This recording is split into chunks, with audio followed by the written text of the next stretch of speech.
Hi, my name is Stephen Rhodes-Chen and I'm the founder of Divisi Video Productions. This is a short tutorial for anybody who's looking to become a participant in a virtual choir or virtual ensemble project. To fast forward to any particular topic, just look in the description below and click on the timestamp. First, a couple words to provide a general overview for what a virtual choir or virtual ensemble even is. The basic idea is that each participant will record their own individual part of themselves singing or playing their instrument to a larger piece. Then, once they've recorded that individual video of themselves, they'll send it over to an editor, that's me, to compile and combine into a larger ensemble video that the whole world can watch on YouTube. Something to point out. Because we're all recording alone, we're not able to pick up on many of the things that we usually rely on in live performance to help us perform more accurately. For example, there may not be that organic interplay between the ensemble and the conductor or the accompanist. We may not be able to rely on our stand partners or other people in our section to help us remember when to come in the music or if we're singing sharp or flat. As a result, recording your part alone may feel a little bit unfamiliar or strange to you. But it's important to remember that once you've submitted your individual video, it falls on a skilled video and audio editor to make sure that your part, in concert with everybody else, looks and sounds as best as it possibly can. Let's talk about how to get acquainted with the backing track. First of all, why do we use a backing track at all? That's to make sure that every participant is singing or playing at the same tempo and in the same key as everybody else. Next, if you're going to be singing along with the backing track, we want to make sure that your recording only picks up the sound of your voice and not that of the backing track. To that end, you're going to need to listen to the backing track using a pair of headphones or earbuds to make sure that only you hears the sound of the backing track and the device that we use to record your video is only picking up your voice. This adds another complication.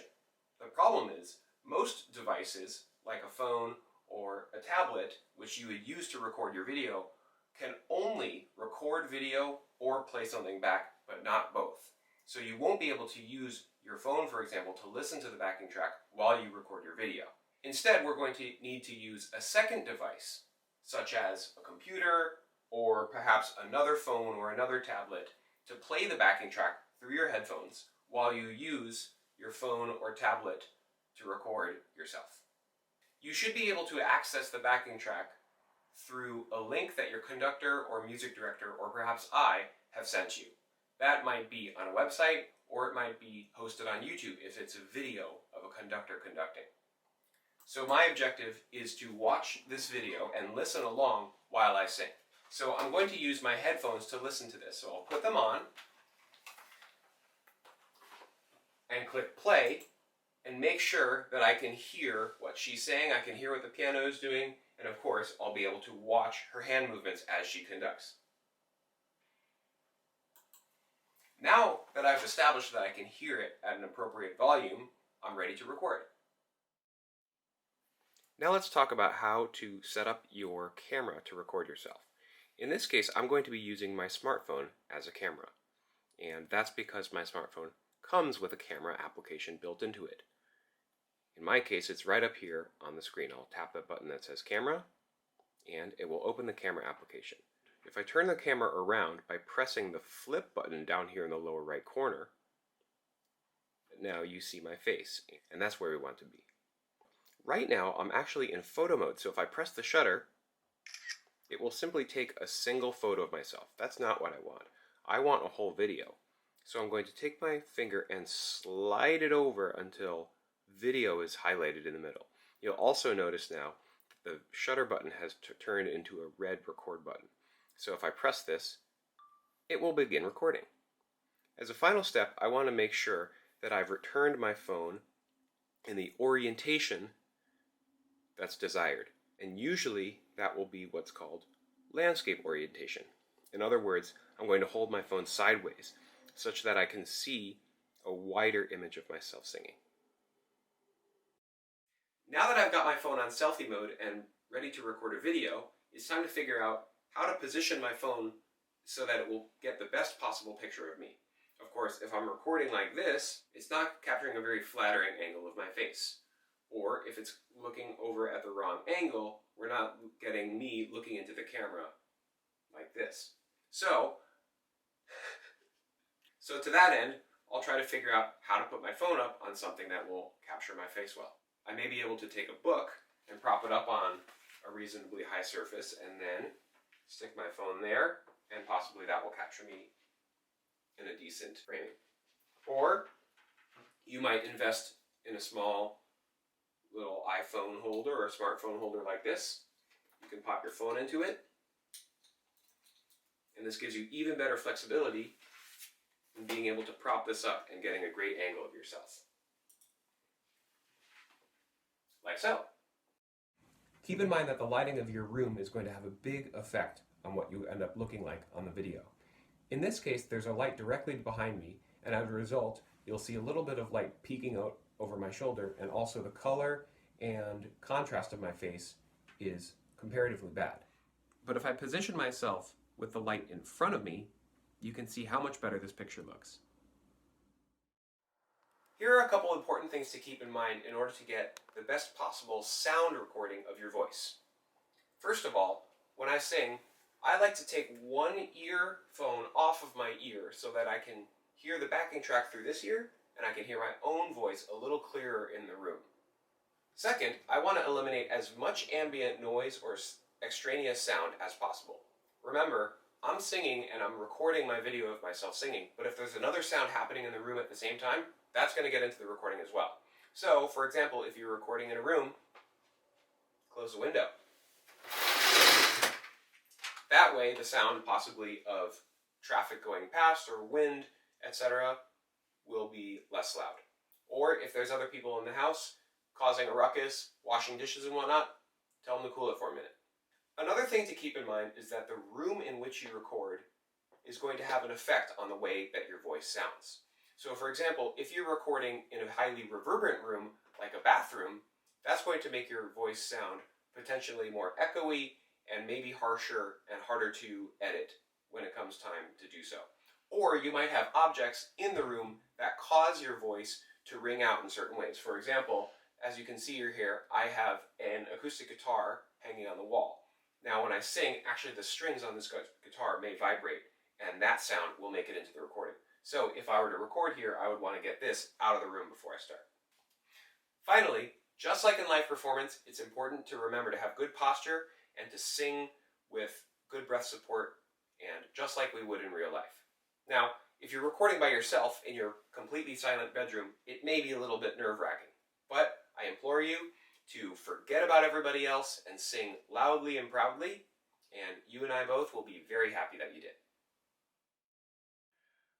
Okay, now I have all the pieces ready for me to record my submission to a virtual choir. I'll point them out to you. First, I have my phone. It's set up in front of me, positioned at a nice angle that it can capture my face. I've made sure that my face is well lit. My phone is also set to record a video, and it's in selfie mode, so when I look at it, I see myself looking back. Okay, so the phone is all ready to record. Next, I have my computer right behind it. This is my playback device. So my computer is going to be playing this video of the conductor, and I'm going to listen to the video through this pair of headphones. So I'm going to put these headphones on, so when I put the track on, only I can hear the sound of the track. And so this phone, when I set it to record, is only going to pick up the sound of my voice. Another thing to mention is that I've placed my headphones only on one ear and slightly off of the other ear. That's going to help me hear myself sing. Now, before I'm going to start the track, what I will do is start recording on my phone. This ensures that there's plenty of buffer time before the beginning of the piece. The next thing I'm going to get ready to do is follow the instructions in the backing track. Before I even hear any music play, I'll hear a voice say, clap on 4, for example. And so I'm going to follow those instructions, and then I'm just going to continue to let the track play, and I'll sing along. So here we go. I'm already recording on the phone, and I'm going to press play on the backing track, wait for the clap,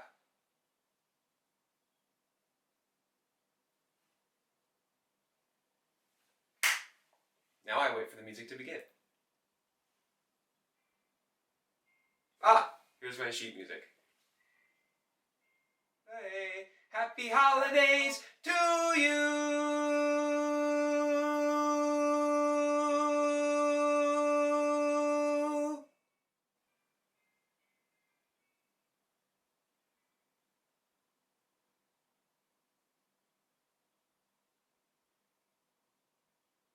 You'll notice that I waited at least a few seconds sitting here and smiling at the camera before I turn off the video.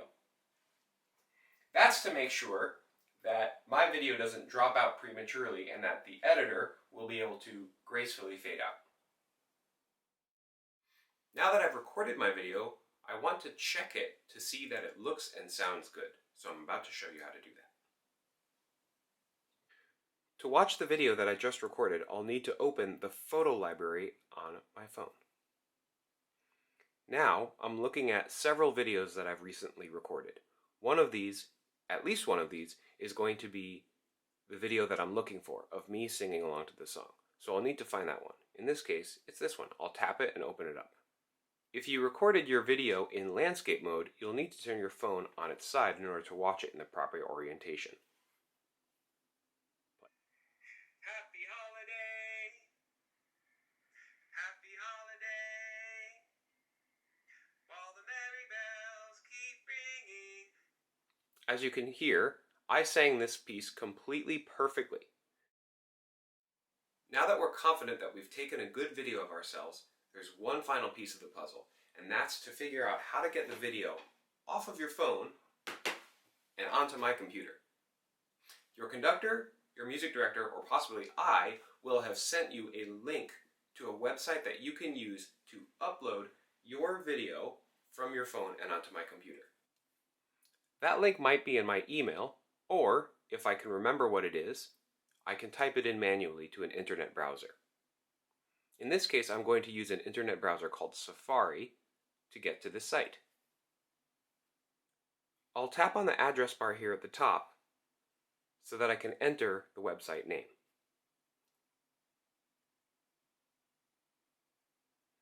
Again, the name of this website should be supplied to you by your conductor or music director or me.